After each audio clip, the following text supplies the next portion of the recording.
We are back with another bumper video. Hopefully I'm gonna get this wrapped up today, so that way I can start prepping a couple other items on the car.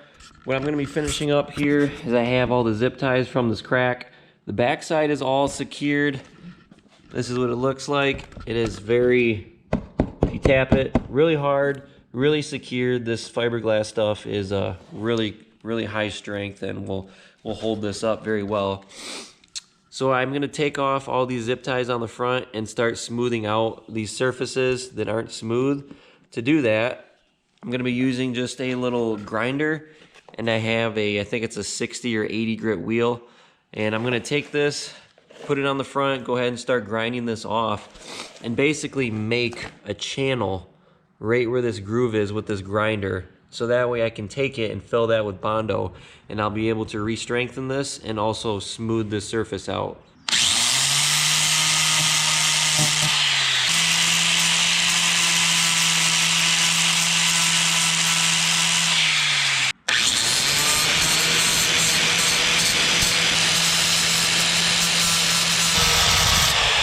So I'm gonna be laying down some Bondo fiberglass on this crack, or on the part right here where the crack is going to be, and that's going to be used to fill this whole surface up right here, and we'll be able to get this even again.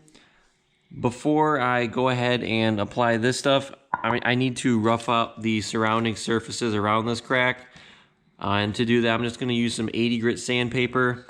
I'm going to just put it on a block, and I'll just be sanding around a little bit further out than the crack. I want to make sure I get this whole area kind of covered. So I'm just going to be working on this for a second here, and then I'll go ahead and start mixing some of that Bondo up, and we'll apply that next. This side is all sanded up too and roughed up with that 80 grit. One of the other things I'm going to be doing too, since this is the bottom of the bumper, is there is quite a few of these scratches down here from bottoming out and just the front end scraping. So I do need to fill all these too as well, so I'm going to do these at the same time. For these ones, I'm just going to take 80 grit pretty much across the whole bottom half, or where the main sections are, and you can definitely feel these with your nail. These are significant grooves, and they kind of go pretty much all along the bottom half of the bumper here. So I'm going to get these repaired up too as well. I figure I might as well do that since I'm at it here anyways, so I'll just take care of this right now. I'm gonna go ahead and take some acetone, put it on a rag, and clean the surface that I'm gonna be applying that fiberglass Bondo to. I'm gonna do the same thing on my other spot right over here, and then I'm gonna mix this up, and so we can start applying this and get this on there to start drying.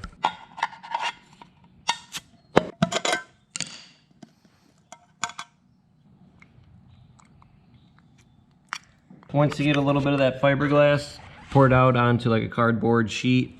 This is the hardener that the kit comes with. You're just gonna take some of this and just go ahead and pretty much put a line right through it. If you have a bigger blob, maybe do a little bit more. So that's about good. And then I'm just gonna go ahead, start mixing this up and get this thoroughly mixed, and then we can start applying.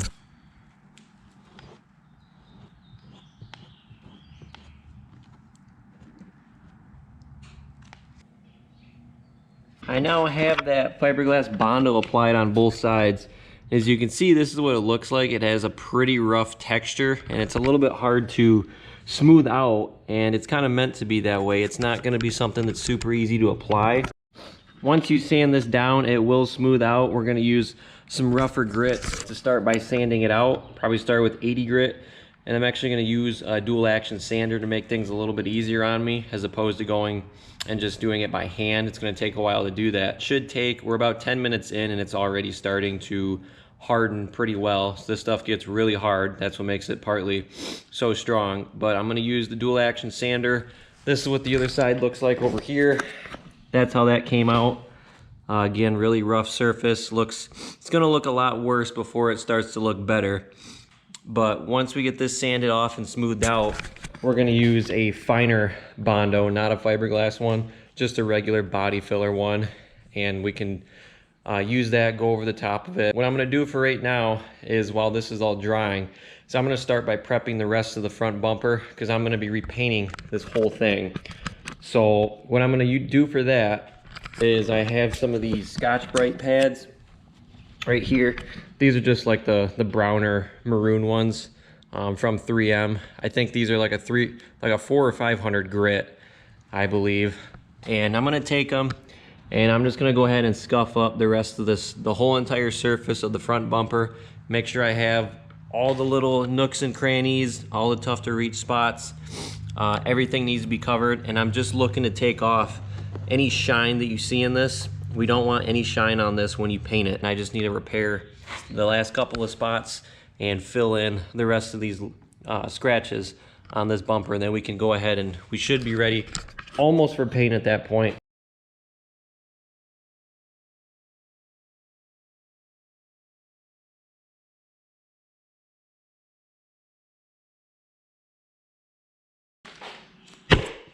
This is just a sneak peek. Just got this in the mail. This applies directly to the front bumper that I'm working on. This is from JDM Speed, and this is going to be the bumper quick releases. It has all the hardware in here for you. It has the screws, it has the nuts, the washers. These are lock nut washers here. It has the rubber bands, and then it actually has these parts. And I'll do an in-depth video for how I'm going to install these, but I'll just show you real briefly what these are actually going to do on the car. So if we come on over here to the bumper, as we can see, these are the tabs that are actually going to hook right into the fender and mate up with the fender. Now if we look at this back part right here, this part is sheared right off. Normally there would be that bolt that comes up through the bottom and it actually screws right directly into the fender. We don't have that option here, and I also don't like that anyways. I think it's a terrible way. It's in a really bad spot to get off of the car. It's hard to remove, and I just don't like it. So instead of having that, we're gonna secure this with these quick release bumpers by putting one here and then having one on the fender, and then these little bands in here are gonna be what cinches this bumper to the fender. So this is gonna work out really nice.